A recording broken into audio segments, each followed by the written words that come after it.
कैसन बा प्यारा बच्चा लोग, सब ठीक तो बा ना। बच्चा लोग, हमनी के स्वभाव हमनी के परिवार से मिलेला। हमनी के बाहर रह के कभी गलत काम, गलत व्यवहार ना सीखे के चाहिए। हमनी के अच्छा व्यवहार अपनावे के चाहिए।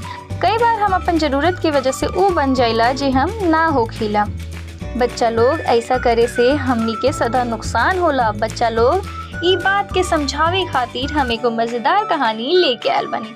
चला हम ई कहानी सुनावतनी, ध्यान से सुनिहा।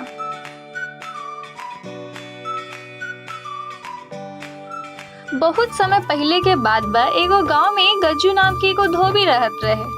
ओकरा पास एगो गधा रहे। उ गधा के साथ दिन भर मेहनत करत और ढेर सारा पैसा कमावत। उ पैसा से गज्जू अपन और गधा के पेट पालत रहे। गज्जू बहुत गरीब रहे, ई खातिर उ गधा के सूखा घास खियावत रहे। गधा बेचारा पेट भरे खातिर एन्ने ओन्ने खेत में घास चरे खातिर भटकत रहे। जहाँ कहीं कुछ मिल जाए उ ओकरा के खा के अपन पेट भर लेवत रहे। कई बार त ऐसन भयल कि गधा केहू के खेत में घास खाए गए और खेत के मालिक ओकरा देख ले। बस फिर काबा, घास ना बल्कि लाठी खावे के मिलत रहे।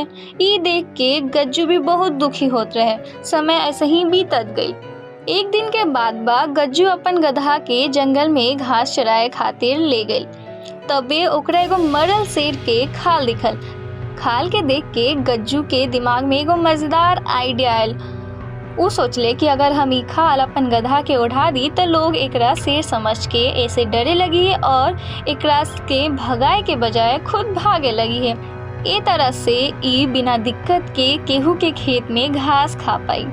एकरा से गधा के पेट भर जाए और हमरा गधा के खियावे खातिर पैसा ना खर्चा करे के पड़ी। गज्जू शेर के खाल उठैले और घर लेके आ गए। रात होते उ गधा के मरल शेर के खाल ओढ़ा देले। ओकरा बाद उ हर रात उ अपन गधा के शेर के खाल ओढ़ा के गांव में खेत में छोड़ देहत रहले। शेर के खाल में गधा के लोग शेर समझत और डर के ओकरा से भाग जात। गधा मजा में पूरा रात खेत में घास चरत और सुबह अपन घर लौट के आ जात। ऐसे गधा भी खुश और गज्जू भी। दोनों के दिन बड़ा मजा में बीतत रहे। पर बच्चा लोग, तू लोग कहानी तो सुन ले होगा, 4 दिन के चांदनी और फिर अंधेरी रात।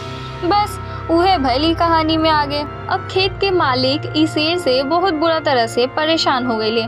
सब लोग इस समस्या से छुटकारा पावे खातिर एगो बैठक बुलैले। गांव के सब लोग शेर के लेके अपन अपन बात रख ले। ई बैठक में एगो बुढ़ा किसान रहले। वो किसान बोले, अरे वो सब तो ठीक बा, पर हमरा एगो बात समझ नहीं आवत कि शेर घास कब से खाए लगले। बुजुर्ग के बात सुन के गाँव वालन के दिमाग ठनक गए। सब लोग सोचले कि ई बात तो सच बा कि शेर घास कब से खाए लगले। बस फिर का रहे, अब ई बात सबके समझ आ गई कि कोई तो बा जे शेर के रूप में हमनी के बेवकूफ बनावता। सब लोग मिल के शेर के राह जाने खातिर एगो योजना बनैले। ई योजना के मुताबिक गांव के लोग एक रात खेत के आसपास छिप के खड़ा हो गए और शेर के इंतजार करे लगले।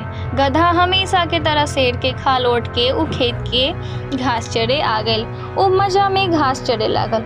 गधा के ई बात के जरा भी एहसास ना रहे कि गांव के लोग ओकरा देखत आ रहे। जब गांव के लोग बहुत ध्यान से देखले तो शेर के रूप में छिपल गधा बड़ा मजा से घास खात रहे।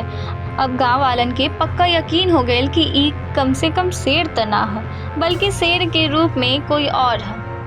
बस फिर का रहे, गांव वाला डंडा लेके ओकरा ऊपर टूट पड़ले। लाठी डंडा पड़ते गधा ढेचू ढेचू करे लगले। गांव वाला सन रह गईले।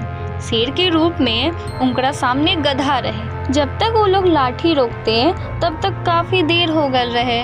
गधा गांव वालन के पिटाई से मर चुकल रहे।